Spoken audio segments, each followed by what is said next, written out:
XI, The Adventure of the Barrel Coronet. Holmes, said I as I stood one morning in our bow window looking down the street, here is a madman coming along. It seems rather sad that his relatives should allow him to come out alone. My friend rose lazily from his armchair and stood with his hands in the pockets of his dressing gown, looking over my shoulder. It was a bright, crisp February morning, and the snow of the day before still lay deep upon the ground, shimmering brightly in the wintry sun. Down the center of Baker Street, it had been plowed into a brown, crumbly band by the traffic, but at either side and on the heaped-up edges of the footpaths it still lay as white as when it fell. The gray pavement had been cleaned and scraped, but was still dangerously slippery, so that there were fewer passengers than usual. Indeed, from the direction of the Metropolitan Station, no one was coming save the single gentleman whose eccentric conduct had drawn my attention. He was a man of about 50, tall, portly, and imposing, with a massive, strongly marked face and a commanding figure. He was dressed in a somber yet rich style, in black frock coat, shining hat, neat brown gaiters, and well-cut pearl gray trousers. Yet his actions were in absurd contrast to the dignity of his dress and features, for he was running hard, with occasional little springs, such as a weary man gives who is little accustomed to set any tax upon his legs. As he ran, he jerked his hands up and down, waggled his head, and writhed his face into the most extraordinary contortions. "What on earth can be the matter with him?" I asked. "He is looking up at the numbers of the houses." "I believe that he is coming here," said Holmes, rubbing his hands. "Here?" "Yes, I rather think he is coming to consult me professionally. I think that I recognize the symptoms. Ha, did I not tell you?" As he spoke, the man, puffing and blowing, rushed at our door and pulled at our bell until the whole house resounded with the clanging. A few moments later, he was in our room, still puffing, still gesticulating, but with so fixed a look of grief and despair in his eyes that our smiles were turned in an instant to horror and pity. For a while, he could not get his words out, but swayed his body and plucked at his hair like one who has been driven to the extreme limits of his reason. Then, suddenly springing to his feet, he beat his head against the wall with such force that we both rushed upon him and tore him away to the center of the room. Sherlock Holmes pushed him down into the easy-chair and, sitting beside him, patted his hand and chatted with him in the easy, soothing tones which he knew so well how to employ. "You have come to me to tell your story, have you not?" said he. "You are fatigued with your haste. Pray wait until you have recovered yourself, and then I shall be most happy to look into any little problem which you may submit to me." The man sat for a minute or more with a heaving chest, fighting against his emotion. Then he passed his handkerchief over his brow, set his lips tight, and turned his face towards us. "No doubt you think me mad," said he. "I see that you have had some great trouble," responded Holmes. "God knows I have. A trouble which is enough to unseat my reason, so sudden and so terrible is it. Public disgrace I might have faced, although I am a man whose character has never yet borne a stain. Private affliction also is the lot of every man, but the two coming together, and in so frightful a form, have been enough to shake my very soul. Besides, it is not I alone. The very noblest in the land may suffer unless some way be found out of this horrible affair." "Pray compose yourself, sir," said Holmes, "and let me have a clear account of who you are and what it is that has befallen you." "My name," answered our visitor, "is probably familiar to your ears. I am Alexander Holder, of the banking firm of Holder and Stevenson, of Threadneedle Street." The name was indeed well known to us as belonging to the senior partner in the second largest private banking concern in the city of London. What could have happened, then, to bring one of the foremost citizens of London to this most pitiable pass? We waited, all curiosity, until with another effort he braced himself to tell his story. "I feel that time is of value," said he. "That is why I hastened here when the police inspector suggested that I should secure your cooperation. I came to Baker Street by the Underground and hurried from there on foot, for the cabs go slowly through this snow. That is why I was so out of breath, for I am a man who takes very little exercise. I feel better now, and I will put the facts before you as shortly and yet as clearly as I can. It is, of course, well known to you that in a successful banking business as much depends upon our being able to find remunerative investments for our funds as upon our increasing our connection and the number of our depositors. One of our most lucrative means of laying out money is in the shape of loans, where the security is unimpeachable. We have done a good deal in this direction during the last few years, and there are many noble families to whom we have advanced large sums upon the security of their pictures, libraries, or plate. Yesterday morning, I was seated in my office at the bank when a card was brought in to me by one of the clerks. I started when I saw the name, for it was that of none other than— well, perhaps even to you I had better say no more than that it was a name which is a household word all over the earth, one of the highest, noblest, most exalted names in England. I was overwhelmed by the honor and attempted, when he entered, to say so. But he plunged at once into business with the air of a man who wishes to hurry quickly through a disagreeable task. "Mr. Holder," said he, "I have been informed that you are in the habit of advancing money." "The firm does so when the security is good," I answered. "It is absolutely essential to me," said he, "that I should have 50,000 at once. I could, of course, borrow so trifling a sum 10 times over from my friends, but I much prefer to make it a matter of business and to carry out that business myself. In my position, you can readily understand that it is unwise to place one's self under obligations." "For how long, may I ask, do you want this sum?" I asked. "Next Monday I have a large sum due to me, and I shall then most certainly repay what you advance, with whatever interest you think it right to charge. But it is very essential to me that the money should be paid at once. I should be happy to advance it without further parley from my own private purse," said I, "were it not that the strain would be rather more than it could bear. If, on the other hand, I am to do it in the name of the firm, then in justice to my partner, I must insist that, even in your case, every business-like precaution should be taken." "I should much prefer to have it so," said he, raising up a square black morocco case which he had laid beside his chair. "You have doubtless heard of the beryl coronet." "One of the most precious public possessions of the empire," said I. "Precisely." He opened the case, and there, embedded in soft, flesh-colored velvet, lay the magnificent piece of jewelry which he had named. "There are 39 enormous beryls," said he, "and the price of the gold chasing is incalculable. The lowest estimate would put the worth of the coronet at double the sum which I have asked. I am prepared to leave it with you as my security." I took the precious case into my hands and looked in some perplexity from it to my illustrious client. "You doubt its value?" he asked. "Not at all, I only doubt the propriety of my leaving it. You may set your mind at rest about that. I should not dream of doing so were it not absolutely certain that I should be able in 4 days to reclaim it. It is a pure matter of form. Is the security sufficient?" "Ample." "You understand, Mr. Holder, that I am giving you a strong proof of the confidence which I have in you, founded upon all that I have heard of you.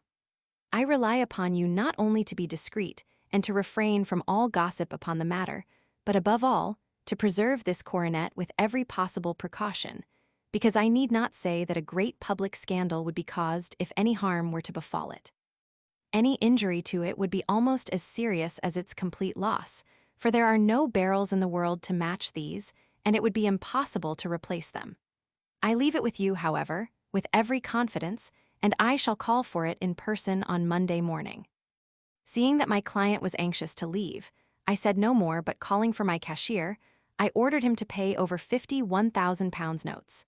When I was alone once more, however, with the precious case lying upon the table in front of me, I could not but think with some misgivings of the immense responsibility which it entailed upon me. There could be no doubt that, as it was a national possession, a horrible scandal would ensue if any misfortune should occur to it. I already regretted having ever consented to take charge of it. However, it was too late to alter the matter now, so I locked it up in my private safe and turned once more to my work. When evening came, I felt that it would be an imprudence to leave so precious a thing in the office behind me. Bankers, safes had been forced before now, and why should not mine be? If so, how terrible would be the position in which I should find myself. I determined, therefore, that for the next few days I would always carry the case backward and forward with me, so that it might never be really out of my reach. With this intention, I called a cab and drove out to my house at Streatham, carrying the jewel with me. I did not breathe freely until I had taken it upstairs and locked it in the bureau of my dressing room. And now a word as to my household, Mr. Holmes, for I wish you to thoroughly understand the situation. My groom and my page sleep out of the house and may be set aside altogether. I have 3 maidservants who have been with me a number of years and whose absolute reliability is quite above suspicion. Another, Lucy Parr, the second waiting maid, has only been in my service a few months. She came with an excellent character, however, and has always given me satisfaction. She is a very pretty girl and has attracted admirers who have occasionally hung about the place. That is the only drawback which we have found to her, but we believe her to be a thoroughly good girl in every way. So much for the servants. My family itself is so small that it will not take me long to describe it. I am a widower and have an only son, Arthur. He has been a disappointment to me, Mr. Holmes, a grievous disappointment. I have no doubt that I am myself to blame. People tell me that I have spoiled him. Very likely I have. When my dear wife died, I felt that he was all I had to love. I could not bear to see the smile fade even for a moment from his face. I have never denied him a wish. Perhaps it would have been better for both of us had I been sterner, but I meant it for the best. It was naturally my intention that he should succeed me in my business, but he was not of a business turn. He was wild, wayward, and to speak the truth, I could not trust him in the handling of large sums of money. When he was young, he became a member of an aristocratic club, and there, having charming manners, he was soon the intimate of a number of men with long purses and expensive habits. He learned to play heavily at cards and to squander money on the turf, until he had again and again to come to me and implore me to give him an advance upon his allowance, that he might settle his debts of honor. He tried more than once to break away from the dangerous company which he was keeping, but each time the influence of his friend, Sir George Burnwell, was enough to draw him back again. And indeed, I could not wonder that such a man as Sir George Burnwell should gain an influence over him, for he has frequently brought him to my house, and I have found myself that I could hardly resist the fascination of his manner. He is older than Arthur, a man of the world to his fingertips, one who had been everywhere, seen everything, a brilliant talker, and a man of great personal beauty. Yet when I think of him in cold blood, far away from the glamour of his presence, I am convinced from his cynical speech and the look which I have caught in his eyes that he is one who should be deeply distrusted. So I think, and so, too, thinks my little Mary, who has a woman's quick insight into character. And now there is only she to be described. She is my niece, but when my brother died 5 years ago and left her alone in the world, I adopted her and have looked upon her ever since as my daughter. She is a sunbeam in my house, sweet, loving, beautiful, a wonderful manager and housekeeper, yet as tender and quiet and gentle as a woman could be. She is my right hand. I do not know what I could do without her. In only one matter has she ever gone against my wishes. Twice my boy has asked her to marry him, for he loves her devotedly, but each time she has refused him. I think that if anyone could have drawn him into the right path it would have been she, and that his marriage might have changed his whole life. But now, alas, it is too late, forever too late. Now, Mr. Holmes, you know the people who live under my roof, and I shall continue with my miserable story. When we were taking coffee in the drawing room that night after dinner, I told Arthur and Mary my experience and of the precious treasure which we had under our roof, suppressing only the name of my client. Lucy Parr, who had brought in the coffee, had, I am sure, left the room, but I cannot swear that the door was closed. Mary and Arthur were much interested and wished to see the famous coronet, but I thought it better not to disturb it. "Where have you put it?" asked Arthur. "In my own bureau." "Well, I hope to goodness the house won't be burgled during the night," said he. "It is locked up," I answered. "Oh, any old key will fit that bureau. When I was a youngster, I have opened it myself with the key of the box-room cupboard." He often had a wild way of talking, so that I thought little of what he said. He followed me to my room, however, that night with a very grave face. "Look here, Dad," said he with his eyes cast down, "can you let me have £200? "No, I cannot," I answered sharply. "I have been far too generous with you in money matters." "You have been very kind," said he, "but I must have this money, or else I can never show my face inside the club again." "And a very good thing, too," I cried. "Yes, but you would not have me leave it a dishonored man," said he. "I could not bear the disgrace. I must raise the money in some way, and if you will not let me have it, then I must try other means." I was very angry, for this was the third demand during the month. "You shall not have a farthing from me," I cried. on which he bowed and left the room without another word. When he was gone, I unlocked my bureau, made sure that my treasure was safe, and locked it again. Then I started to go round the house to see that all was secure, a duty which I usually leave to Mary, but which I thought it well to perform myself that night. As I came down the stairs, I saw Mary herself at the side window of the hall, which she closed and fastened as I approached. "Tell me, Dad," said she, looking, I thought, a little disturbed. "Did you give Lucy, the maid, leave to go out tonight?" "Certainly not. She came in just now by the back door. I have no doubt that she has only been to the side gate to see someone, but I think that it is hardly safe and should be stopped. You must speak to her in the morning, or I will if you prefer it. Are you sure that everything is fastened?" "Quite sure, Dad." "Then, good night." I kissed her and went up to my bedroom again, where I was soon asleep. I am endeavoring to tell you everything, Mr. Holmes, which may have any bearing upon the case, but I beg that you will question me upon any point which I do not make clear. On the contrary, your statement is singularly lucid. I come to a part of my story now in which I should wish to be particularly so. I am not a very heavy sleeper, and the anxiety in my mind tended, no doubt, to make me even less so than usual. About 2 in the morning, then, I was awakened by some sound in the house. It had ceased ere I was wide awake, but it had left an impression behind it as though a window had gently closed somewhere. I lay listening with all my ears. Suddenly, to my horror, there was a distinct sound of footsteps moving softly in the next room. I slipped out of bed, all palpitating with fear, and peeped round the corner of my dressing-room door. "Arthur," I screamed, "you villain, you thief! How dare you touch that coronet?"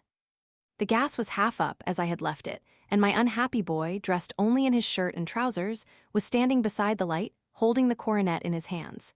He appeared to be wrenching at it, or bending it with all his strength. At my cry, he dropped it from his grasp and turned as pale as death. I snatched it up and examined it. One of the gold corners, with 3 of the barrels in it, was missing. "You blackguard," I shouted, beside myself with rage. "You have destroyed it. You have dishonored me forever. Where are the jewels which you have stolen?" "Stolen," he cried. "Yes, thief," I roared, shaking him by the shoulder. "There are none missing. There cannot be any missing," said he. "There are 3 missing, and you know where they are. Must I call you a liar as well as a thief? Did I not see you trying to tear off another piece?" "You have called me names enough," said he. "I will not stand it any longer. I shall not say another word about this business, since you have chosen to insult me. I will leave your house in the morning and make my own way in the world." "You shall leave it in the hands of the police," I cried, half mad with grief and rage. "I shall have this matter probed to the bottom." "You shall learn nothing from me," said he with a passion such as I should not have thought was in his nature. "If you choose to call the police, let the police find what they can." By this time the whole house was astir, for I had raised my voice in my anger. Mary was the first to rush into my room, and, at the sight of the coronet and of Arthur's face, she read the whole story, and with a scream, fell down senseless on the ground. I sent the housemaid for the police and put the investigation into their hands at once. When the inspector and a constable entered the house, Arthur, who had stood sullenly with his arms folded, asked me whether it was my intention to charge him with theft. I answered that it had ceased to be a private matter, but had become a public one, since the ruined coronet was national property. I was determined that the law should have its way in everything. "At least," said he, "you will not have me arrested at once. It would be to your advantage as well as mine if I might leave the house for 5 minutes.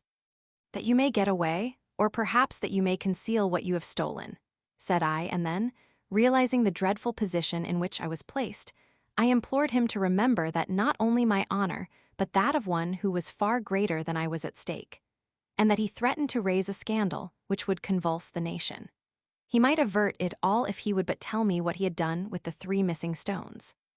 "You may as well face the matter," said I. "You have been caught in the act, and no confession could make your guilt more heinous. If you but make such reparation as is in your power, by telling us where the barrels are, all shall be forgiven and forgotten." "Keep your forgiveness for those who ask for it," he answered, turning away from me with a sneer. I saw that he was too hardened for any words of mine to influence him. There was but one way for it. I called in the inspector and gave him into custody. A search was made at once not only of his person, but of his room and of every portion of the house where he could possibly have concealed the gems. But no trace of them could be found, nor would the wretched boy open his mouth for all our persuasions and our threats. This morning he was removed to a cell, and I, after going through all the police formalities, have hurried round to you to implore you to use your skill in unraveling the matter. The police have openly confessed that they can at present make nothing of it. You may go to any expense which you think necessary. I have already offered a reward of £1,000. My God, what shall I do?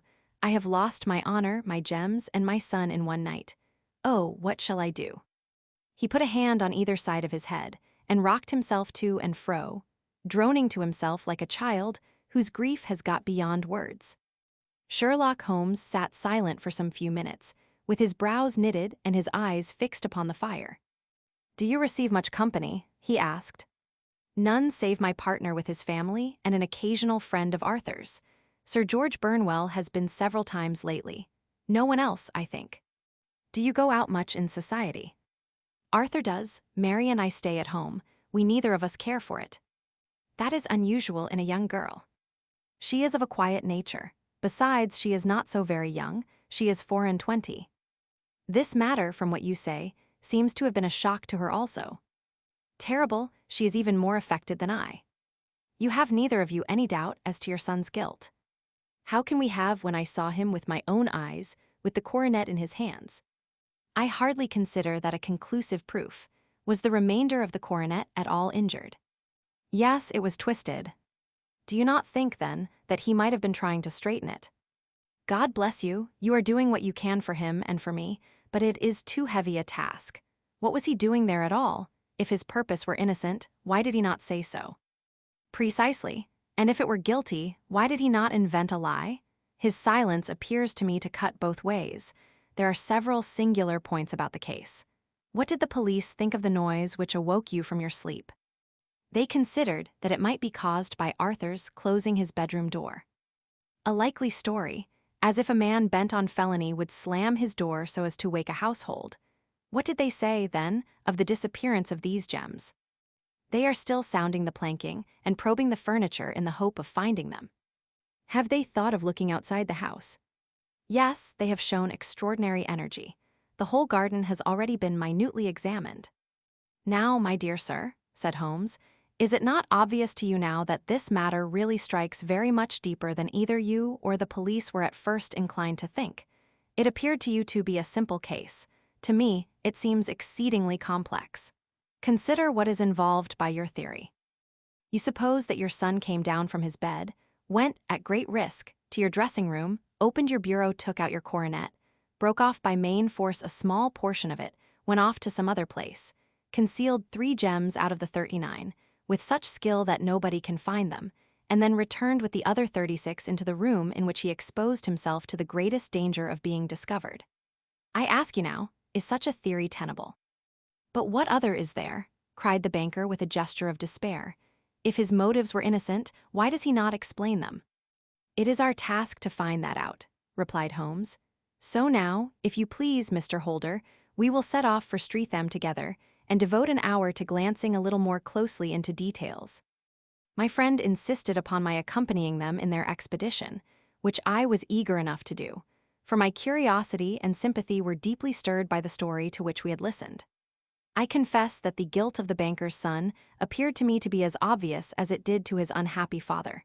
But still, I had such faith in Holmes' judgment that I felt that there must be some grounds for hope as long as he was dissatisfied with the accepted explanation. He hardly spoke a word the whole way out to the southern suburb, but sat with his chin upon his breast and his hat drawn over his eyes, sunk in the deepest thought.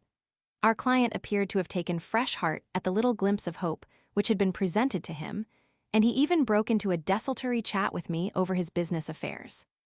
A short railway journey and a shorter walk brought us to Fairbank, the modest residence of the great financier. Fairbank was a good-sized square house of white stone, standing back a little from the road. A double carriage sweep, with a snow-clad lawn, stretched down in front to 2 large iron gates which closed the entrance. On the right side was a small wooden thicket, which led into a narrow path between two neat hedges stretching from the road to the kitchen door and forming the tradesman's entrance. On the left ran a lane which led to the stables, and was not itself within the grounds at all, being a public, though little used, thoroughfare. Holmes left us standing at the door and walked slowly all round the house, across the front, down the tradesman's path, and so round by the garden behind into the stable lane. So long was he that Mr. Holder and I went into the dining room and waited by the fire until he should return. We were sitting there in silence when the door opened, and a young lady came. She was rather above the middle height, slim, with dark hair and eyes, which seemed the darker against the absolute pallor of her skin. I do not think that I have ever seen such deadly paleness in a woman's face. Her lips, too, were bloodless, but her eyes were flushed with crying. As she swept silently into the room, she impressed me with a greater sense of grief than the banker had done in the morning, and it was the more striking in her, as she was evidently a woman of strong character, with immense capacity for self-restraint. Disregarding my presence, she went straight to her uncle and passed her hand over his head with a sweet, womanly caress. "You have given orders that Arthur should be liberated, have you not, Dad?" she asked. "No, no, my girl, the matter must be probed to the bottom. But I am so sure that he is innocent. You know what woman's instincts are. I know that he has done no harm, and that you will be sorry for having acted so harshly." "Why is he silent, then, if he is innocent?" "Who knows? Perhaps because he was so angry that you should suspect him." "How could I help suspecting him, when I actually saw him with the coronet in his hand?" "Oh, but he had only picked it up to look at it. Oh, do take my word for it that he is innocent. Let the matter drop and say no more. It is so dreadful to think of our dear Arthur in prison." "I shall never let it drop until the gems are found. Never, Mary. Your affection for Arthur blinds you as to the awful consequences to me. Far from hushing the thing up, I have brought a gentleman down from London to inquire more deeply into it." "This gentleman?" she asked, facing round to me. "No, his friend. He wished us to leave him alone. He is round in the stable lane now." "The stable lane?" She raised her dark eyebrows. "What can he hope to find there? Ah, this, I suppose, is he. I trust, sir, that you will succeed in proving, what I feel sure is the truth, that my cousin Arthur is innocent of this crime." "I fully share your opinion, and I trust, with you, that we may prove it," returned Holmes, going back to the mat to knock the snow from his shoes. "I believe I have the honor of addressing Miss Mary Holder. Might I ask you a question or two?" "Pray do, sir, if it may help to clear this horrible affair up." "You heard nothing yourself last night?" "Nothing, until my uncle here began to speak loudly. I heard that, and I came down." "You shut up the windows and doors the night before. Did you fasten all the windows?" "Yes." "Were they all fastened this morning?" "Yes." "You have a maid who has a sweetheart. I think that you remarked to your uncle last night that she had been out to see him." "Yes, and she was the girl who waited in the drawing-room, and who may have heard uncle's remarks about the coronet." "I see. You infer that she may have gone out to tell her sweetheart, and that the two may have planned the robbery." "But what is the good of all these vague theories?" cried the banker impatiently, "when I have told you that I saw Arthur with the coronet in his hands." "Wait a little, Mr. Holder. We must come back to that. About this girl, Miss Holder. You saw her return by the kitchen door, I presume." "Yes, when I went to see if the door was fastened for the night, I met her slipping in. I saw the man, too, in the gloom." "Do you know him?" "Oh, yes. He is the greengrocer who brings our vegetables round. His name is Francis Prosper." "He stood," said Holmes, "to the left of the door, that is to say, farther up the path than is necessary to reach the door." "Yes, he did."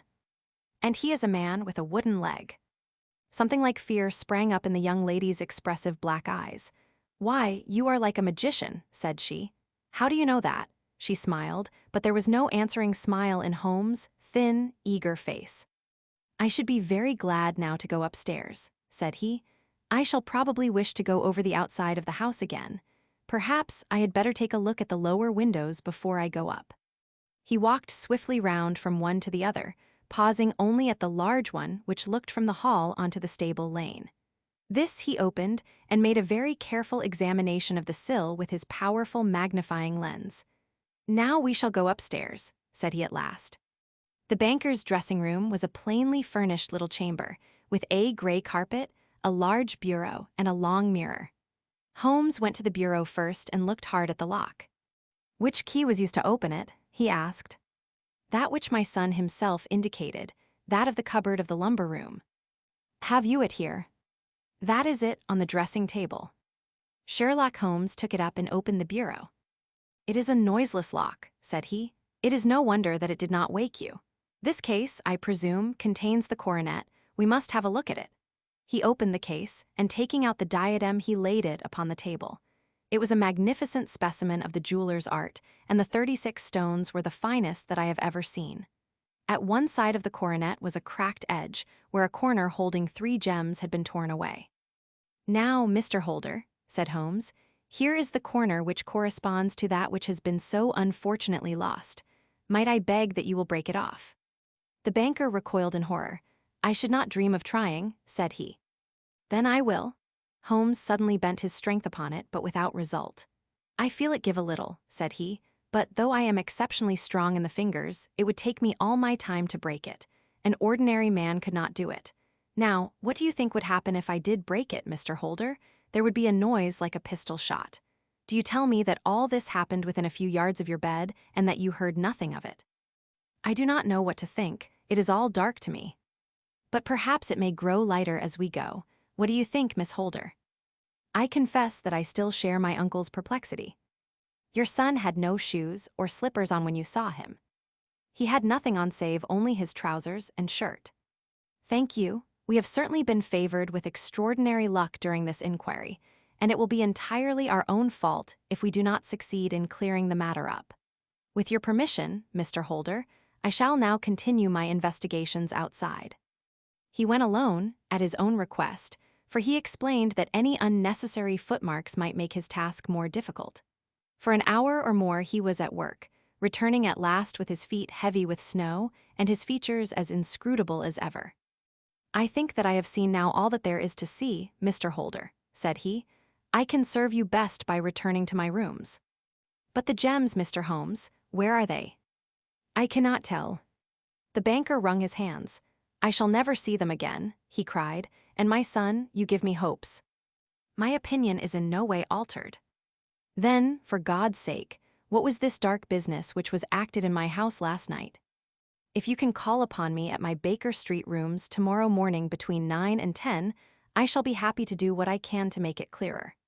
I understand that you give me carte blanche to act for you, provided only that I get back the gems, and that you place no limit on the sum I may draw. I would give my fortune to have them back." "Very good. I shall look into the matter between this and then. Goodbye.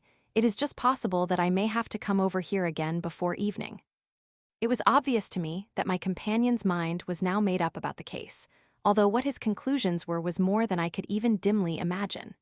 Several times during our homeward journey, I endeavored to sound him upon the point, but he always glided away to some other topic, until at last I gave it over in despair. It was not yet 3 when we found ourselves in our rooms once more. He hurried to his chamber and was down again in a few minutes dressed as a common loafer. With his collar turned up, his shiny, seedy coat, his red cravat, and his worn boots, he was a perfect sample of the class. "I think that this should do," said he, glancing into the glass above the fireplace. "I only wish that you could come with me, Watson, but I fear that it won't do. I may be on the trail in this matter, or I may be following a will-o'-the-wisp, but I shall soon know which it is. I hope that I may be back in a few hours." He cut a slice of beef from the joint upon the sideboard, sandwiched it between 2 rounds of bread, and thrusting this rude meal into his pocket, he started off upon his expedition. I had just finished my tea when he returned, evidently in excellent spirits, swinging an old elastic-sided boot in his hand. He chucked it down into a corner and helped himself to a cup of tea. "I only looked in as I passed," said he. "I am going right on." "Where to?" "Oh, to the other side of the West End. It may be some time before I get back. Don't wait up for me in case I should be late." "How are you getting on?" "Oh, so. Nothing to complain of. I have been out to Streatham since I saw you last, but I did not call at the house. It is a very sweet little problem, and I would not have missed it for a good deal. However, I must not sit gossiping here, but must get these disreputable clothes off and return to my highly respectable self." I could see by his manner that he had stronger reasons for satisfaction than his words alone would imply. His eyes twinkled, and there was even a touch of color upon his sallow cheeks. He hastened upstairs, and a few minutes later I heard the slam of the hall door, which told me that he was off once more upon his congenial hunt. I waited until midnight, but there was no sign of his return, so I retired to my room. It was no uncommon thing for him to be away for days and nights on end when he was hot upon a scent, so that his lateness caused me no surprise. I do not know at what hour he came in, but when I came down to breakfast in the morning he was with a cup of coffee in one hand and the paper in the other, as fresh and trim as possible. "You will excuse my beginning without you, Watson," said he, "but you remember that our client has rather an early appointment this morning." "Why, it is after 9 now," I answered. "I should not be surprised if that were he. I thought I heard a ring." It was, indeed, our friend the financier. I was shocked by the change which had come over him, for his face, which was naturally of a broad and massive mold, was now pinched and fallen in, while his hair seemed to me at least a shade whiter.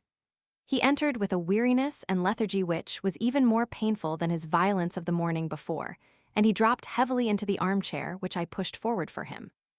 "I do not know what I have done to be so severely tried," said he. "Only 2 days ago I was a happy and prosperous man, without a care in the world. Now I am left to a lonely and dishonored age. One sorrow comes close upon the heels of another. My niece, Mary, has deserted me." "Deserted you?" "Yes, her bed this morning had not been slept in, her room was empty, and a note for me lay upon the hall table. I had said to her last night, in sorrow and not in anger, that if she had married my boy all might have been well with him. Perhaps it was thoughtless of me to say so. It is to that remark that she refers in this note.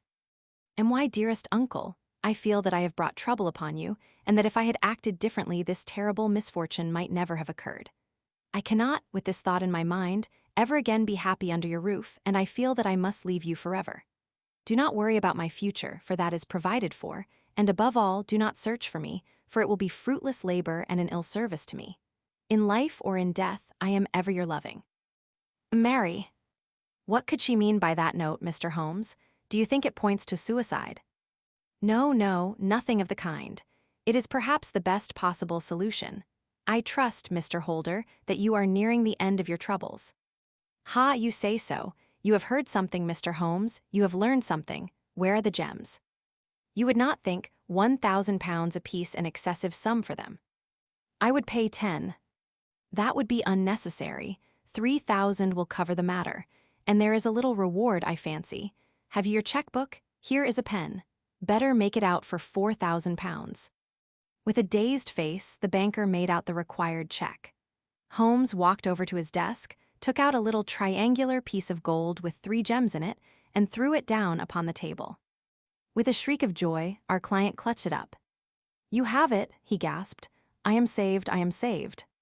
The reaction of joy was as passionate as his grief had been, and he hugged his recovered gems to his bosom. "There is one other thing you owe, Mr. Holder," said Sherlock Holmes rather sternly. "Oh," he caught up a pen. "Name the sum and I will pay it." "No, the debt is not to me. You owe a very humble apology to that noble lad, your son, who has carried himself in this matter as I should be proud to see my own son do, should I ever chance to have one." "Then it was not Arthur who took them." "I told you yesterday, and I repeat today, that it was not." "You are sure of it? Then let us hurry to him at once to let him know that the truth is known." "He knows it already. When I had cleared it all up, I had an interview with him, and finding that he would not tell me the story, I told it to him, on which he had to confess that I was right, and to add the very few details which were not yet quite clear to me.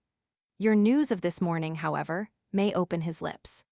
For heaven's sake, tell me then, what is this extraordinary mystery?" "I will do so, and I will show you the steps by which I reached it.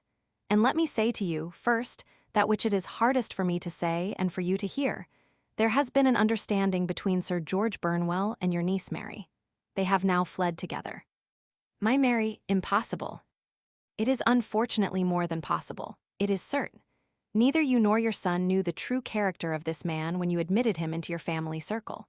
He is one of the most dangerous men in England, a ruined gambler, an absolutely desperate villain, a man without heart or conscience.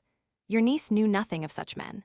When he breathed his vows to her, as he had done to 100 before her, she flattered herself that she alone had touched his heart. The devil knows best what he said, but at least she became his tool and was in the habit of seeing him nearly every evening. I cannot and I will not believe it, cried the banker with an ashen face. I will tell you, then, what occurred in your house last night. Your niece, when you had, as she thought, gone to your room, slipped down and talked to her lover through the window which leads into the stable lane. His footmarks had pressed right through the snow, so long had he stood there.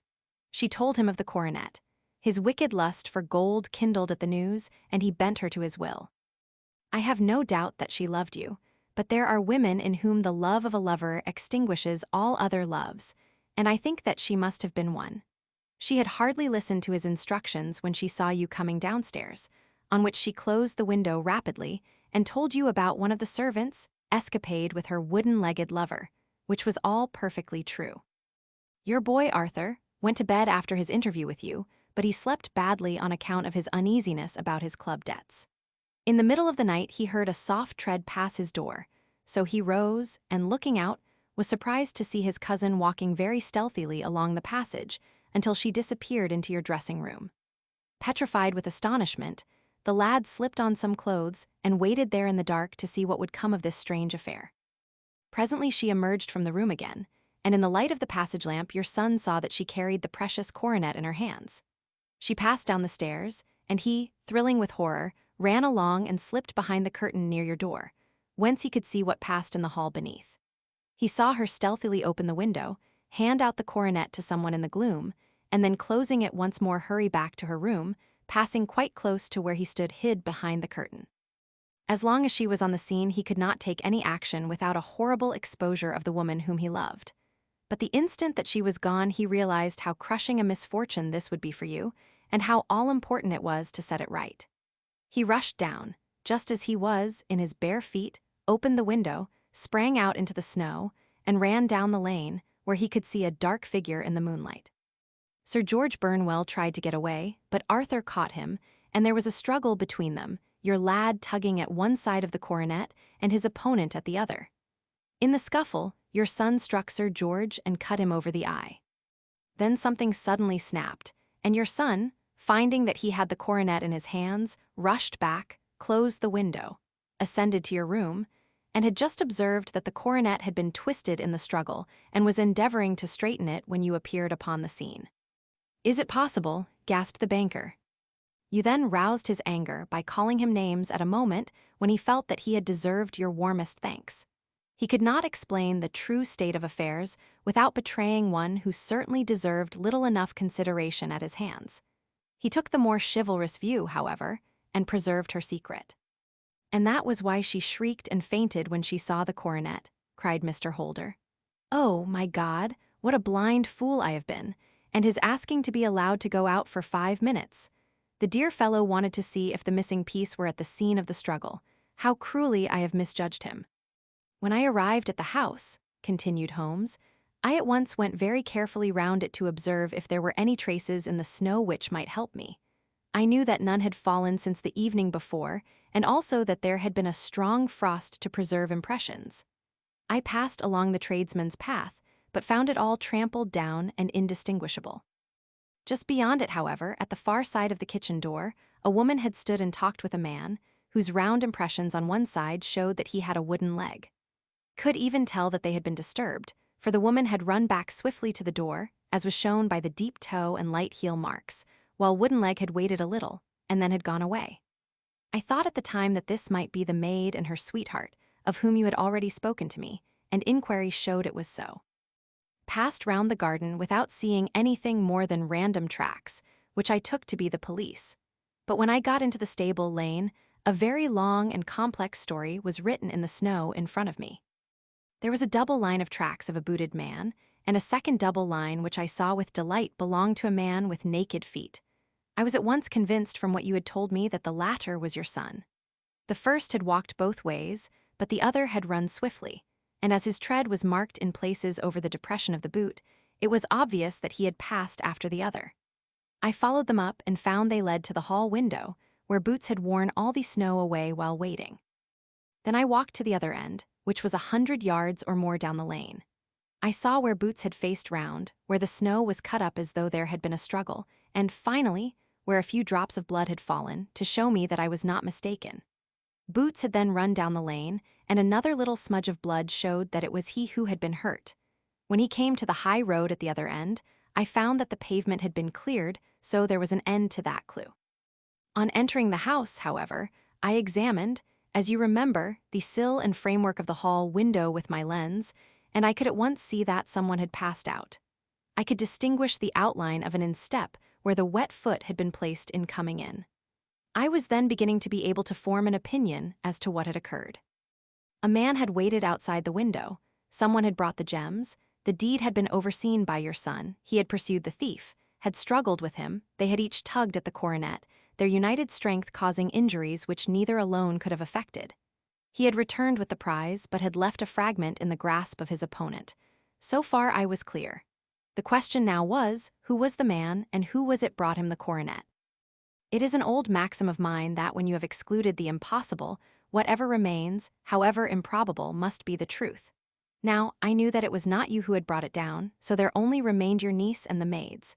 But if it were the maids, why should your son allow himself to be accused in their place? There could be no possible reason. As he loved his cousin, however, there was an excellent explanation why he should retain her secret, the more so as the secret was a disgraceful one. When I remembered that you had seen her at that window, and how she had fainted on seeing the coronet again, my conjecture became a certainty. And who could it be who was her confederate? A lover, evidently, for who else could outweigh the love and gratitude which she must feel to you? I knew that you went out little, and that your circle of friends was a very limited one. But among them was Sir George Burnwell. I had heard of him before as being a man of evil reputation among women. It must have been he who wore those boots and retained the missing gems. Even though he knew that Arthur had discovered him, he might still flatter himself that he was safe, for the lad could not say a word without compromising his own family. Well, your own good sense will suggest what measures I took next. I went in the shape of a loafer to Sir George's house, managed to pick up an acquaintance with his valet, learned that his master had cut his head the night before, and, finally, at the expense of 6 shillings, made all sure by buying a pair of his cast-off shoes. With these, I journeyed down to Streatham and saw that they exactly fitted the tracks. I saw an ill-dressed vagabond in the lane yesterday evening, said Mr. Holder. Precisely. It was I found that I had my man, so I came home and changed my clothes. It was a delicate part which I had to play then, for I saw that a prosecution must be avoided to avert scandal, and I knew that so astute a villain would see that our hands were tied in the matter.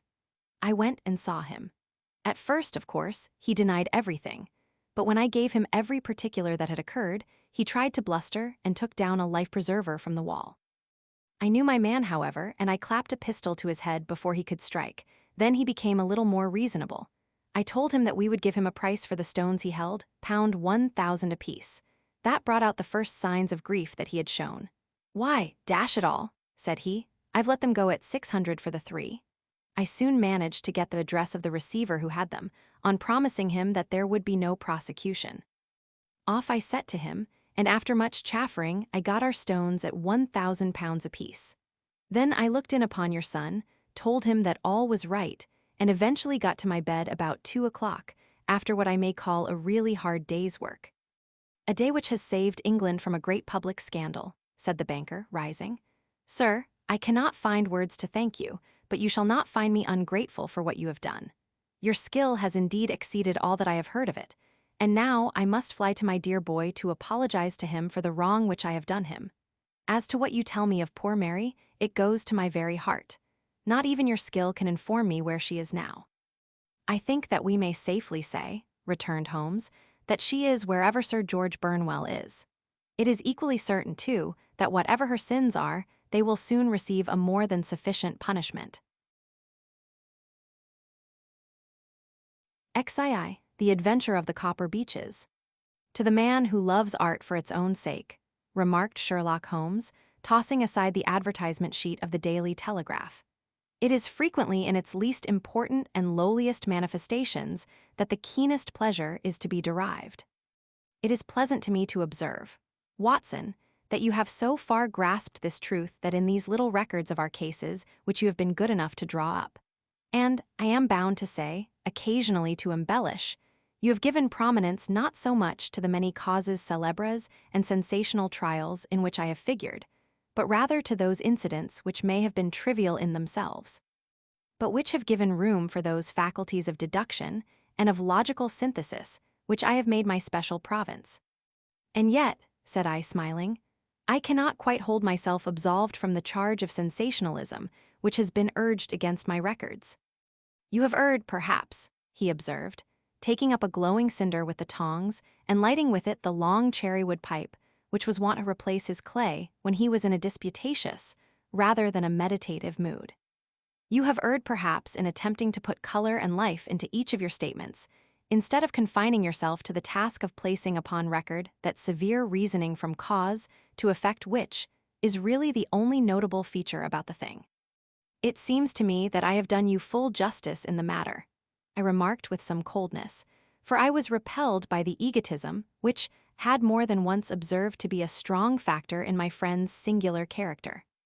No, it is not selfishness or conceit, said he, answering, as was his wont, my thoughts rather than my words.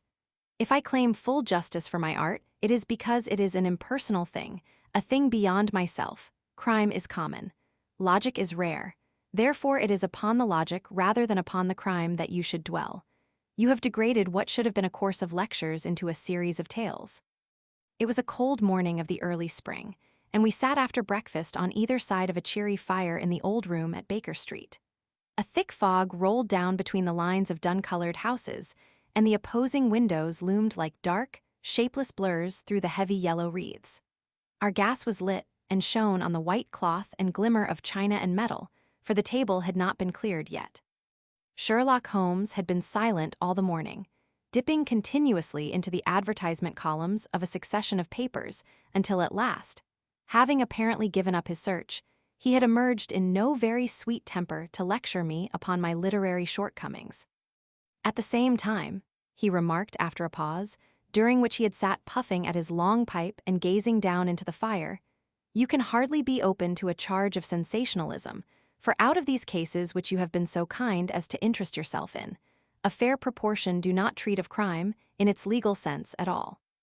The small matter in which endeavored to help the King of Bohemia, the singular experience of Miss Mary Sutherland, the problem connected with the man with the twisted lip, and the incident of the noble bachelor, were all matters which are outside the pale of the law.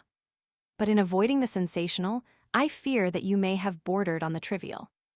The end may have been so, I answered, but the methods I hold to have been novel and of interest. Pshaw, my dear fellow, what do the public, the great unobservant public who could hardly tell a weaver by his tooth or a compositor by his left thumb, care about the finer shades of analysis and deduction? But, indeed, if you are trivial, I cannot blame you, for the days of the great cases are past.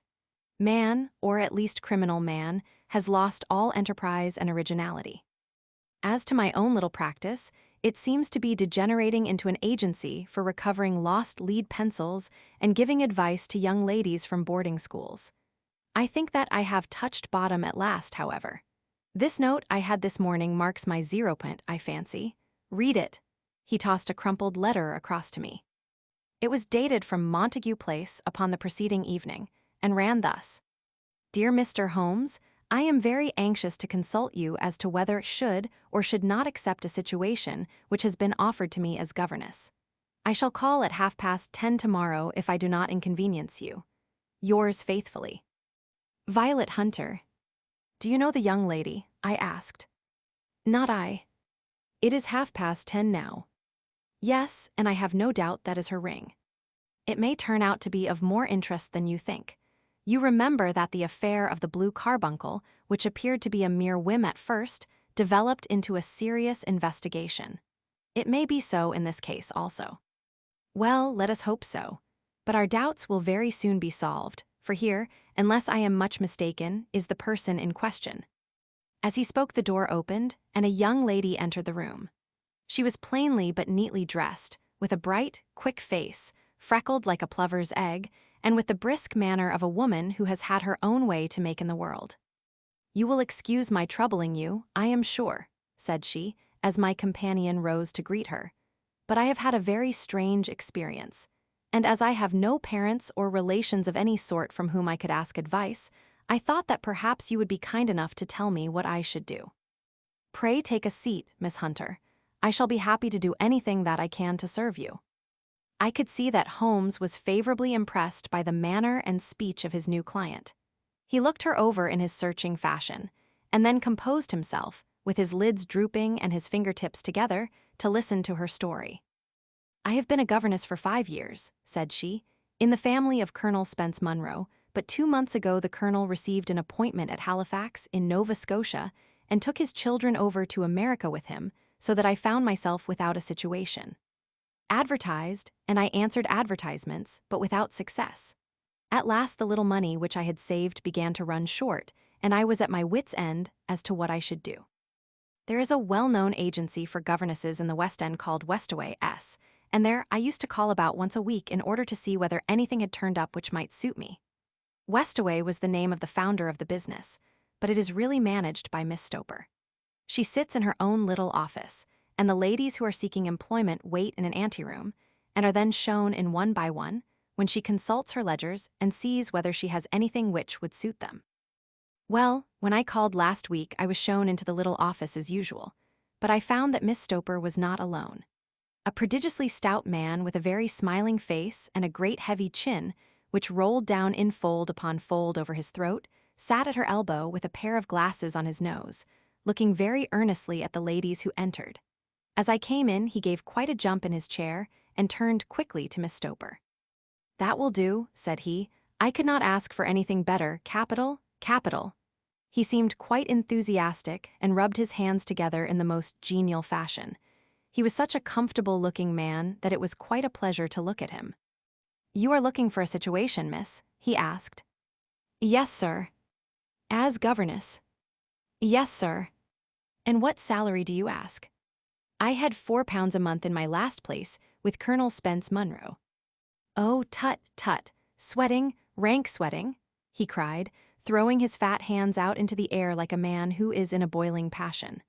"How could anyone offer so pitiful a sum to a lady with such attractions and accomplishments?" "My accomplishments, sir, may be less than you imagine," said I, a little French, a little German, music and drawing. "Tut, tut," he cried. "This is all quite beside the question. The point is, have you or have you not the bearing and deportment of a lady? There it is in a nutshell. If you have not, you are not fitted for the rearing of a child who may some day play a considerable part in the history of the country. But if you have, why then, how could any gentleman ask you to condescend to accept anything under the 3 figures? Your salary with me, madam, would commence at £100 a year. You may imagine, Mr. Holmes, that to me, destitute as I was, such an offer seemed almost too good to be true. The gentleman, however, seeing perhaps the look of incredulity upon my face, opened a pocketbook and took out a note. "It is also my custom," said he, smiling in the most pleasant fashion until his eyes were just 2 little shining slits amid the white creases of his face, "to advance to my young ladies half their salary beforehand, so that they may meet any little expenses of their journey and their wardrobe." It seemed to me that I had never met so fascinating and so thoughtful a man. As I was already in debt to my tradesmen, the advance was a great convenience, and yet there was something unnatural about the whole transaction which made me wish to know a little more before I quite committed myself. "May I ask where you live, sir?" said I. "Hampshire, charming rural place. The Copper Beeches, 5 miles on the far side of Winchester. It is the most lovely country, my dear young lady, and the dearest old country house." "And my duties, sir, I should be glad to know what they would be." "One child, one dear little romper just 6 years old. Oh, if you could see him killing cockroaches with a slipper. Smack, smack, smack, 3 gone before you could wink."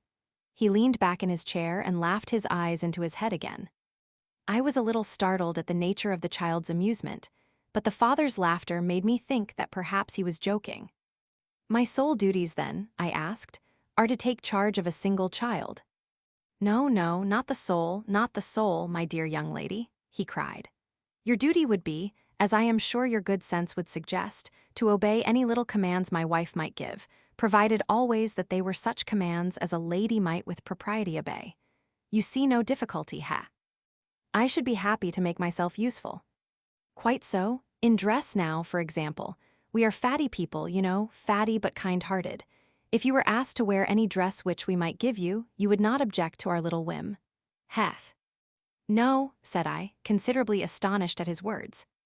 Or to sit here, or sit there, that would not be offensive to you. Oh no. Or to cut your hair quite short before you come to us. I could hardly believe my ears. As you may observe, Mr. Holmes, my hair is somewhat luxuriant and of a rather peculiar tint of chestnut. It has been considered artistic. I could not dream of sacrificing it in this offhand fashion. I am afraid that that is quite impossible, said I. He had been watching me eagerly out of his small eyes, and I could see a shadow pass over his face as I spoke. I am afraid that it is quite essential, said he. It is a little fancy of my wife's, and ladies' fancies, you know, madam, ladies' fancies must be consulted, and so you won't cut your hair. No, sir, I really could not, I answered firmly. Ah, very well, then that quite settles the matter. It is a pity, because in other respects you would really have done very nicely.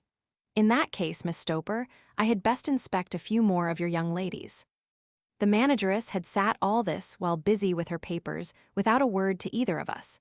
But she glanced at me now with so much annoyance upon her face that I could not help suspecting that she had lost a handsome commission through my refusal. Do you desire your name to be kept upon the books? She asked. If you please, Miss Stoper. Well, really, it seems rather useless, since you refuse the most excellent offers in this fashion, said she sharply. You can hardly expect us to exert ourselves to find another such opening for you. Good day to you, Miss Hunter. She struck a gong upon the table, and I was shown out by the page.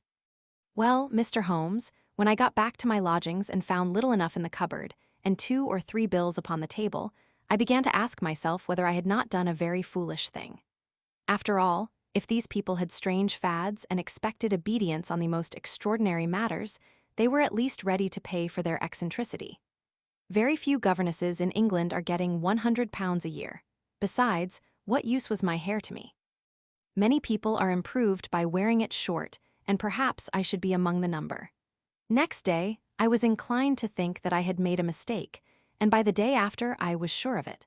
I had almost overcome my pride so far as to go back to the agency and inquire whether the place was still open when I received this letter from the gentleman himself. I have it here, and I will read it to you. The Copper Beeches, near Winchester. Dear Miss Hunter, Miss Stoper has very kindly given me your address, and I write from here to ask you whether you have reconsidered your decision. My wife is very anxious that you should come, for she has been much attracted by my description of you. We are willing to give £30 a quarter, or £120 a year, so as to recompense you for any little inconvenience which our fads may cause you. They are not very exacting, after all. My wife is fond of a particular shade of electric blue and would like you to wear such a dress indoors in the morning. You need not, however, go to the expense of purchasing one, as we have one belonging to my dear daughter Alice, now in Philadelphia, which would, I should think, fit you very well. Then, as to sitting here or there, or amusing yourself in any manner indicated, that need cause you no inconvenience. As regards your hair, it is no doubt a pity, especially as I could not help remarking its beauty during our short interview, but I am afraid that I must remain firm upon this point, and I only hope that the increased salary may recompense you for the loss. Your duties, as far as the child is concerned, are very light. Now do try to come, and I shall meet you with the dog-cart at Winchester. Let me know your train. Yours faithfully. J. Pietro Rucstielli. That is the letter which I have just received, Mr. Holmes, and my mind is made up that I will accept it. I thought, however, that before taking the final step, I should like to submit the whole matter to your consideration. Well, Miss Hunter, if your mind is made up, that settles the question, said Holmes, smiling.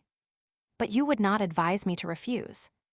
I confess that it is not the situation which I should like to see a sister of mine apply for. What is the meaning of it all, Mr. Holmes? Ah, I have no data, I cannot tell. Perhaps you have yourself formed some opinion. Well, there seems to me to be only one possible solution. Mr. Rucastle seemed to be a very kind, good-natured man. Is it not possible that his wife is a lunatic, that he desires to keep the matter quiet for fear she should be taken to an asylum, and that he humors her fancies in every way in order to prevent an outbreak? That is a possible solution. In fact, as matters stand, it is the most probable one. But in any case, it does not seem to be a nice household for a young lady. But the money, Mr. Holmes, the money. Well, yes, of course the pay is good, too good. That is what makes me uneasy. Why should they give you £120 a year when they could have their pick for £40? There must be some strong reason behind. I thought that if I told you the circumstances, you would understand afterwards if I wanted your help. I should feel so much stronger if I felt that you were at the back of me. Oh, you may carry that feeling away with you. I assure you that your little problem promises to be the most interesting which has come my way for some months. There is something distinctly novel about some of the features. If you should find yourself in doubt or in danger. Danger? What danger do you foresee? Holmes shook his head gravely. It would cease to be a danger if we could define it, said he. But at any time, day or night, a telegram would bring me down to your help. That is enough. She rose briskly from her chair with the anxiety all swept from her face. I shall go down to Hampshire quite easy in my mind now. I shall write to Mr. Rucastle at once, sacrifice my poor hair tonight, and start for Winchester tomorrow. With a few grateful words to Holmes, she bade us both good night and bustled off upon her way. At least, said I, as we heard her quick, firm steps descending the stairs, she seems to be a young lady who is very well able to take care of herself. And she would need to be, said Holmes gravely. I am much mistaken if we do not hear from her before many days are past. It was not very long before my friend's prediction was fulfilled. A fortnight went by, during which I frequently found my thoughts turning in her direction and wondering what strange side alley of human experience this lonely woman had strayed into. The unusual salary, the curious conditions, the light duties, all pointed to something abnormal, though whether a fad or a plot, or whether the man were a philanthropist or a villain, it was quite beyond my powers to determine. As to Holmes, I observed that he sat frequently for half an hour on end, with knitted brows and an abstracted air, but he swept the matter away with a wave of his hand when I mentioned it. Data, data, data, he cried impatiently. I can't make bricks without clay. And yet he would always wind up by muttering that no sister of his should ever have accepted such a situation. The telegram which we eventually received came late one night just as I was thinking of turning in, and Holmes was settling down to one of those all-night chemical researches which he frequently indulged in, when I would leave him stooping over a retort and a test tube at night, and find him in the same position when I came down to breakfast in the morning. He opened the yellow envelope, and then, glancing at the message, threw it across to me. Just look up the trains in Bradshaw, said he, and turned back to his chemical studies. The summons was a brief and urgent one. Please be at the Black Swan Hotel at Winchester at midday tomorrow, it said. Do come, I am at my wit's end. Hunter. Will you come with me? Asked Holmes, glancing up. I should wish to. Just look it up then. There is a train at 9:30, said I, glancing over my Bradshaw. It is due at Winchester at 11:30. That will do very nicely. Then perhaps I had better postpone my analysis of the acetones, as we may need to be at our best in the morning. By 11 o'clock the next day we were well upon our way to the old English capital. Holmes had been buried in the morning papers all the way down, but after we had passed the Hampshire border, he threw them down and began to admire the scenery. It was an ideal spring day, a light blue sky, flecked with little fleecy white clouds drifting across from west to east. The sun was shining very brightly, and yet there was an exhilarating nip in the air, which set an edge to a man's energy. All over the countryside, away to the rolling hills around Aldershot, the little red and gray roofs of the farmsteadings peeped out from amid the light green of the new foliage. Are they not fresh and beautiful? I cried with all the enthusiasm of a man fresh from the fogs of Baker Street. But Holmes shook his head gravely. Do you know, Watson, said he, that it is one of the curses of a mind with a turn like mine that I must look at everything with reference to my own special subject. You look at these scattered houses, and you are impressed by their beauty. I look at them, and the only thought which comes to me is a feeling of their isolation, and of the impunity with which crime may be committed there. Good heavens, I cried, who would associate crime with these dear old homesteads? They always fill me with a certain horror. It is my belief, Watson, founded upon my experience, that the lowest and vilest alleys in London do not present a more dreadful record of sin than does the smiling and beautiful countryside. You horrify me. But the reason is very obvious. The pressure of public opinion can do in the town what the law cannot accomplish. There is no lane so vile that the scream of a tortured child, or the thud of a drunkard's blow, does not beget sympathy and indignation among the neighbors, and then the whole machinery of justice is ever so close that a word of complaint can set it going, and there is but a step between the crime and the dock. But look at these lonely houses, each in its own fields, filled for the most part with poor ignorant folk who know little of the law.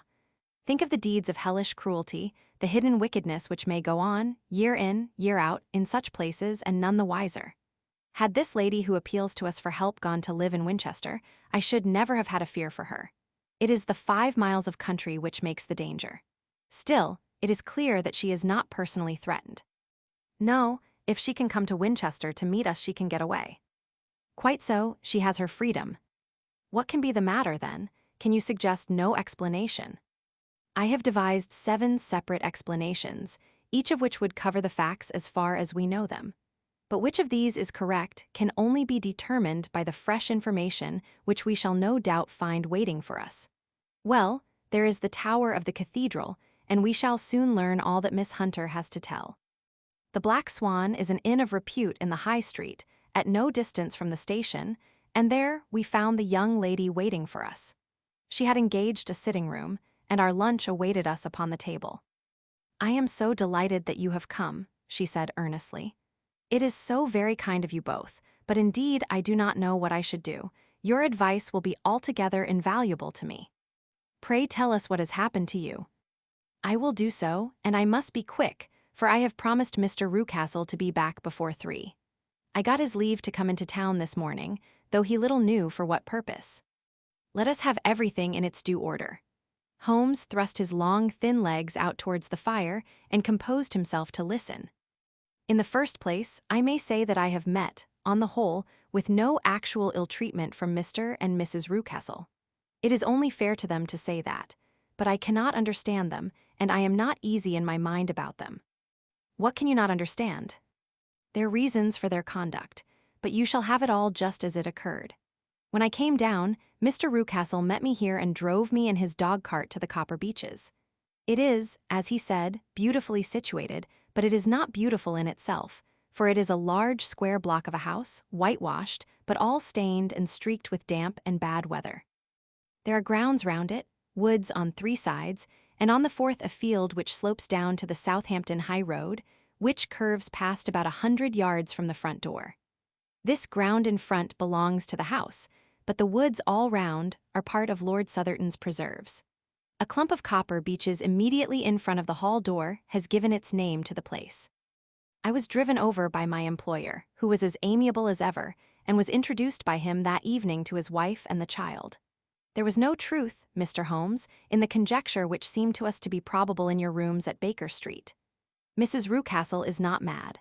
I found her to be a silent, pale-faced woman, much younger than her husband, not more than 30, I should think, while he can hardly be less than 45. From their conversation, I have gathered that they have been married about 7 years, that he was a widower, and that his only child by the first wife was the daughter who has gone to Philadelphia. Mr. Rucastle told me in private that the reason why she had left them was that she had an unreasoning aversion to her stepmother. As the daughter could not have been less than 20, I can quite imagine that her position must have been uncomfortable with her father's young wife. Mrs. Rucastle seemed to me to be colorless in mind as well as in feature. She impressed me neither favorably nor the reverse. She was a nonentity. It was easy to see that she was passionately devoted both to her husband and to her little son. Her light gray eyes wandered continually from one to the other, noting every little want and forestalling it if possible. He was kind to her also in his bluff, boisterous fashion, and on the whole they seemed to be a happy couple. And yet she had some secret sorrow, this woman. She would often be lost in deep thought, with the saddest look upon her face. More than once, have surprised her in tears.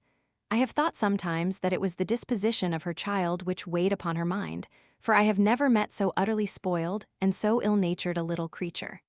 He is small for his age, with a head which is quite disproportionately large. His whole life appears to be spent in an alternation between savage fits of passion and gloomy intervals of sulking. Giving pain to any creature weaker than himself seems to be his one idea of amusement, and he shows quite remarkable talent in planning the capture of mice, little birds, and insects. But I would rather not talk about the creature, Mr. Holmes, and indeed, he has little to do with my story. I am glad of all details, remarked my friend, whether they seem to you to be relevant or not. I shall try not to miss anything of importance. The one unpleasant thing about the house which struck me at once was the appearance and conduct of the servants. There are only two, a man and his wife. Toller, for that is his name, is a rough, uncouth man, with grizzled hair and whiskers and a perpetual smell of drink. Twice since I have been with them he has been quite drunk, and yet Mr. Rucastle seemed to take no notice of it. His wife is a very tall and strong woman with a sour face, as silent as Mrs. Rucastle and much less amiable. They are a most unpleasant couple, but fortunately I spend most of my time in the nursery and my own room, which are next to each other in one corner of the building. For 2 days after my arrival at the Copper Beeches my life was very quiet. On the third, Mrs. Rucastle came down just after breakfast and whispered something to her husband. "Oh, yes," said he, turning to me, "we are very much obliged to you, Miss Hunter, for falling in with our whims so far as to cut your hair. I assure you that it has not detracted in the tiniest iota from your appearance. We shall now see how the electric blue dress will become you. You will find it laid out upon the bed in your room, and if you would be so good as to put it on, we should both be extremely obliged." The dress which I found waiting for me was of a peculiar shade of blue. It was of excellent material, a sort of beige, but it bore unmistakable signs of having been worn before. It could not have been a better fit if I had been measured for it. Both Mr. and Mrs. Rucastle expressed a delight at the look of it, which seemed quite exaggerated in its vehemence. They were waiting for me in the drawing-room, which is a very large room, stretching along the entire front of the house, with 3 long windows reaching down to the floor. A chair had been placed close to the central window, with its back turned towards it. In this I was asked to sit, and then Mr. Rucastle, walking up and down on the other side of the room, began to tell me a series of the funniest stories that I have ever listened to. You cannot imagine how comical he was, and I laughed until I was quite weary. Mrs. Rucastle, however, who has evidently no sense of humor, never so much as smiled, but sat with her hands in her lap, and a sad, anxious look upon her face. After an hour or so, Mr. Rucastle suddenly remarked that it was time to commence the duties of the day, and that I might change my dress and go to little Edward in the nursery. 2 days later, this same performance was gone through under exactly similar circumstances. Again, I changed my dress. Again, I sat in the window, and again I laughed very heartily at the funny stories of which my employer had an immense repertoire, and which he told inimitably. Then he handed me a yellow-backed novel, and moving my chair a little sideways, that my own shadow might not fall upon the page, he begged me to read aloud to him. I read for about 10 minutes, beginning in the heart of a chapter, and then suddenly, in the middle of a sentence, he ordered me to cease and to change my dress. You can easily imagine, Mr. Holmes, how curious I became as to what the meaning of this extraordinary performance could possibly be. They were always very careful, I observed, to turn my face away from the window, so that I became consumed with the desire to see what was going on behind my back. At first it seemed to be impossible, but I soon devised a means. My hand mirror had been broken, so a happy thought seized me, and I concealed a piece of the glass in my handkerchief. On the next occasion, in the midst of my laughter, I put my handkerchief up to my eyes and was able with a little management to see all that there was behind me. I confess that I was disappointed. There was nothing. At least that was my first impression. At the second glance, however, I perceived that there was a man standing in the Southampton Road, a small bearded man in a gray suit who seemed to be looking in my direction. The road is an important highway, and there are usually people there.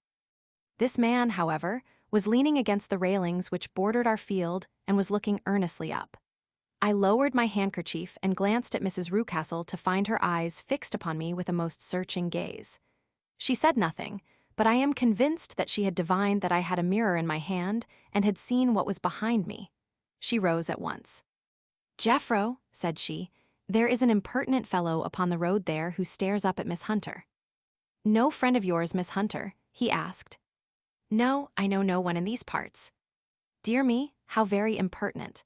Kindly turn round and motion to him to go away." "Surely it would be better to take no notice." "No, no, we should have him loitering here always. Kindly turn round and wave him away like that."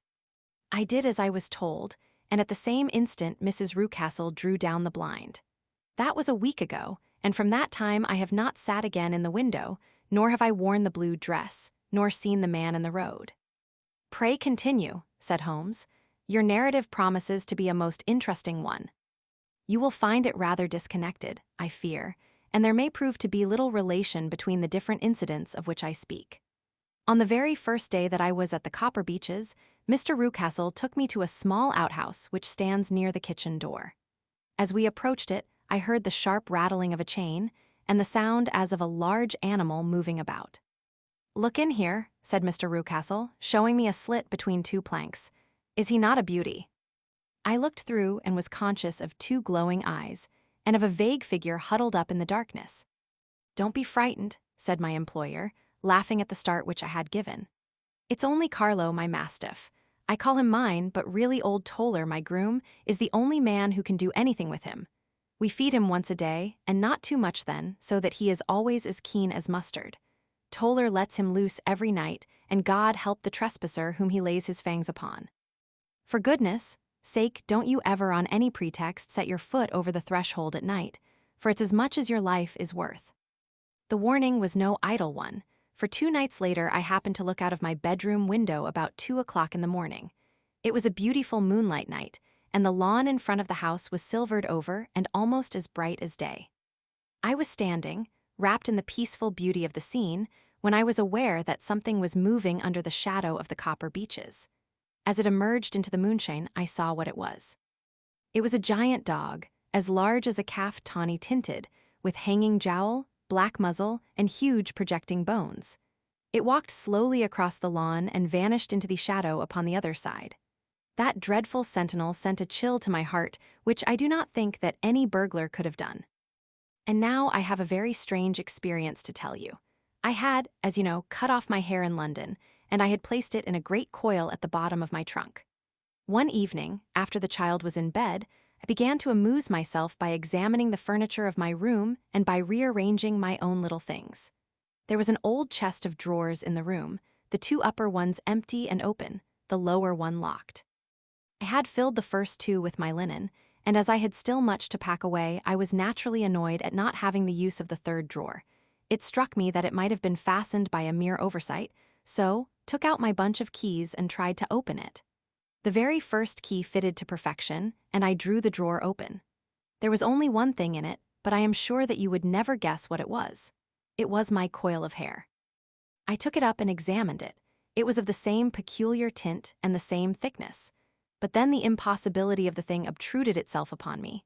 How could my hair have been locked in the drawer? With trembling hands I undid my trunk, turned out the contents, and drew from the bottom my own hair. I laid the 2 tresses together, and I assure you that they were identical. Was it not extraordinary? Puzzle as I would, I could make nothing at all of what it meant. I returned the strange hair to the drawer, and I said nothing of the matter to the Rucastles, as I felt that I had put myself in the wrong by opening a drawer which they had locked. I am naturally observant, as you may have remarked, Mr. Holmes, and I soon had a pretty good plan of the whole house in my head. There was one wing, however, which appeared not to be inhabited at all. A door which faced that which led into the quarters of the Tollers opened into this suite, but it was invariably locked. One day, however, as I ascended the stair, I met Mr. Rucastle coming out through this door, his keys in his hand, and a look on his face which made him a very different person to the round, jovial man to whom I was accustomed. His cheeks were red, his brow was all crinkled with anger, and the veins stood out at his temples with passion. He locked the door and hurried past me without a word or a look. This aroused my curiosity, so when I went out for a walk in the grounds with my charge, I strolled round to the side from which I could see the windows of this part of the house. There were 4 of them in a row, 3 of which were simply dirty, while the 4th was shuttered up. They were evidently all deserted. As I strolled up and down, glancing at them occasionally, Mr. Rucastle came out to me, looking as merry and jovial as ever. "Ah," said he, "you must not think me rude if I passed you without a word, my dear young lady. I was preoccupied with business matters." I assured him that I was not offended. "By the way," said I, "you seem to have quite a suite of spare rooms up there, and one of them has the shutters up." He looked surprised and, as it seemed to me, a little startled at my remark. "Photography is one of my hobbies," said he. "I have made my dark room up there. But, dear me, what an observant young lady we have come upon. Who would have believed it? Who would have ever believed it?" He spoke in a jesting tone, but there was no jest in his eyes as he looked at me. I read suspicion there and annoyance, but no jest. "Well, Mr. Holmes, from the moment that I understood that there was something about that suite of rooms which I was not to know, I was all on fire to go over them. It was not mere curiosity, though I have my share of that. It was more a feeling of duty, a feeling that some good might come from my penetrating to this place. They talk of woman's instinct. Perhaps it was woman's instinct which gave me that feeling. At any rate, it was there, and I was keenly on the lookout for any chance to pass the forbidden door. It was only yesterday that the chance came. I may tell you that, besides Mr. Rucastle, both Toller and his wife find something to do in these deserted rooms, and I once saw him carrying a large black linen bag with him through the door. Recently, he has been drinking hard, and yesterday evening he was very drunk, and when I came upstairs there was the key in the door. I have no doubt at all that he had left it there. Mr. and Mrs. Rucastle were both downstairs, and the child was with them, so that I had an admirable opportunity. I turned the key gently in the lock, opened the door, and slipped through. There was a little passage in front of me, unpapered and uncarpeted, which turned at a right angle at the farther end. Round this corner were 3 doors in a line, the first and third of which were open. They each led into an empty room, dusty and cheerless, with 2 windows in the one and one in the other, so thick with dirt that the evening light glimmered dimly through them. The center door was closed, and across the outside of it had been fastened one of the broad bars of an iron bed, padlocked at one end to a ring in the wall and fastened at the other with stout cord. The door itself was locked as well, and the key was not there. This barricaded door corresponded clearly with the shuttered window outside, and yet I could see by the glimmer from beneath it that the room was not in darkness. Evidently, there was a skylight which let in light from above. As I stood in the passage gazing at the sinister door and wondering what secret it might veil, I suddenly heard the sound of steps within the room and saw a shadow pass backward and forward against the little slit of dim light which shone out from under the door. A mad, unreasoning terror rose up in me at the sight, Mr. Holmes. My overstrung nerves failed me suddenly, and I turned and ran as though some dreadful hand were behind me clutching at the skirt of my dress. I rushed down the passage, through the door, and straight into the arms of Mr. Rucastle, who was waiting outside. "So," said he, smiling, "it was you then. I thought that it must be when I saw the door open." "Oh, I am so frightened," I panted. My dear young lady, you cannot think how caressing and soothing his manner was, and what has frightened you, my dear young lady." But his voice was just a little too coaxing. He overdid it. I was keenly on my guard against him. "I was foolish enough to go into the empty wing," I answered. "But it is so lonely and eerie in this dim light that I was frightened and ran out again. Oh, it is so dreadfully still in there." "Only that," said he, looking at me keenly. "Why, what did you think?" I asked. "Why do you think that I lock this door?" "I am sure that I do not know." "It is to keep people out who have no business there. Do you see?" He was still smiling in the most amiable manner. "I am sure if I had known." "Well then, you know now. And if you ever put your foot over that threshold again," here in an instant the smile hardened into a grin of rage, and he glared down at me with the face of a demon, "I'll throw you to the mastiff." I was so terrified that I do not know what I did. I suppose that I must have rushed past him into my room. I remember nothing until I found myself lying on my bed trembling all over. Then I thought of you, Mr. Holmes. I could not live there longer without some advice. I was frightened of the house, of the man, of the woman, of the servants, even of the child. They were all horrible to me. If I could only bring you down, all would be well.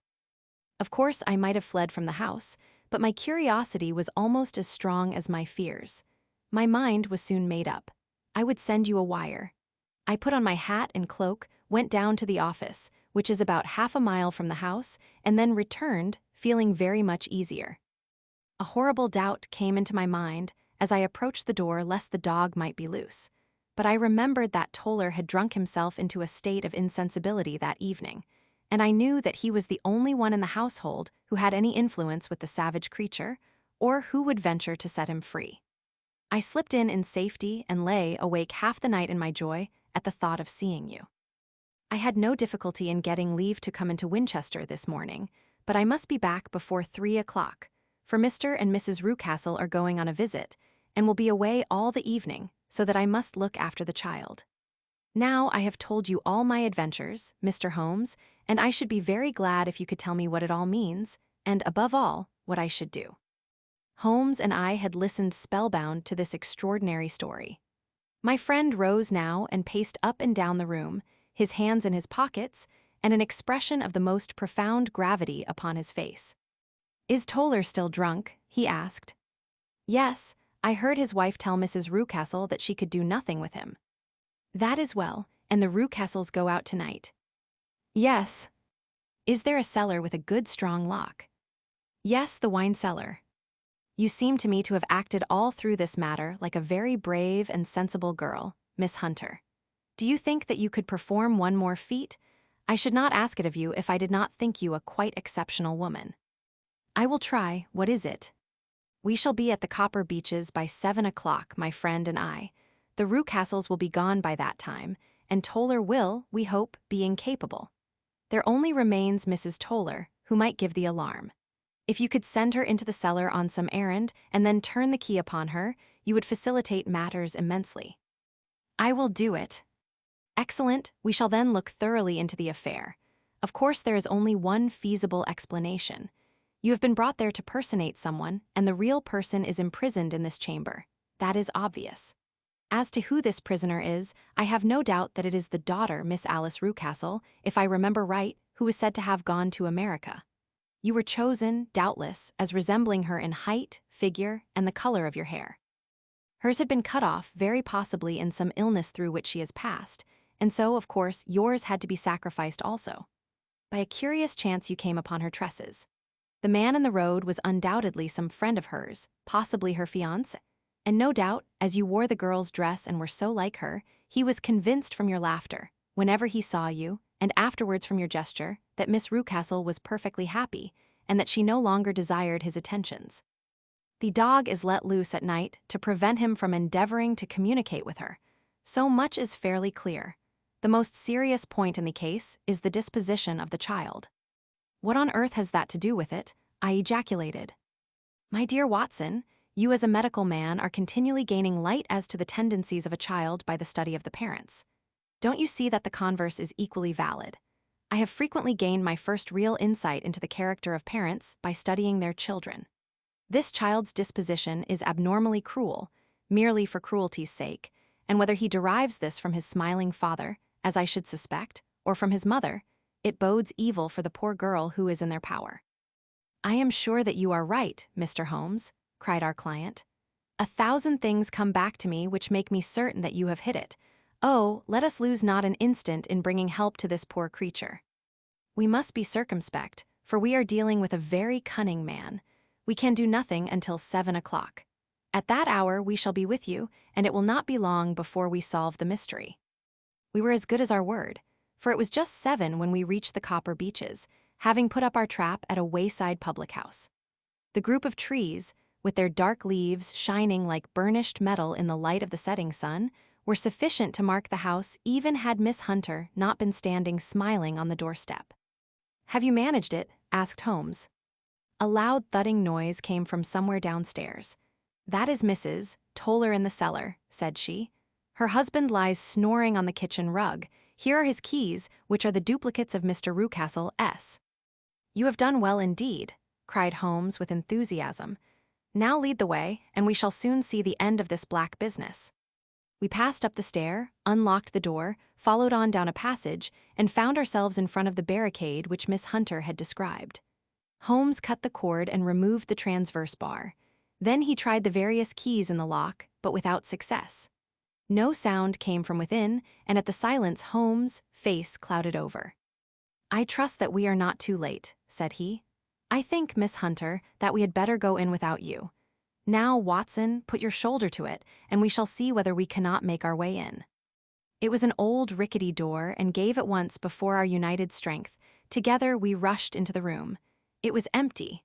There was no furniture save a little pallet bed, a small table, and a basket full of linen. The skylight above was open, and the prisoner gone. "There has been some villainy here," said Holmes. "This beauty has guessed Miss Hunter's intentions and has carried his victim off." "But how?" "Through the skylight. We shall soon see how he managed it. He swung himself up onto the roof." "Ah, yes," he cried. "Here is the end of a long light ladder against the eaves. That is how he did it." "But it is impossible," said Miss Hunter. "The ladder was not there when the Rucastles went away. He has come back and done it. I tell you that he is a clever and dangerous man. I should not be very much surprised if this were he whose step I hear now upon the stair. I think, Watson, that it would be as well for you to have your pistol ready." The words were hardly out of his mouth before a man appeared at the door of the room, a very fat and burly man with a heavy stick in his hand. Miss Hunter screamed and shrunk against the wall at the sight of him, but Sherlock Holmes sprang forward and confronted him. "You villain," said he, "where's your daughter?" The fat man cast his eyes round, and then up at the open skylight. "It is for me to ask you that," he shrieked. "You thieves, spies and thieves, I have caught you, have I? You are in my power, I'll serve you." He turned and clattered down the stairs as hard as he could go. "He's gone for the dog," cried Miss Hunter. "I have my revolver," said I.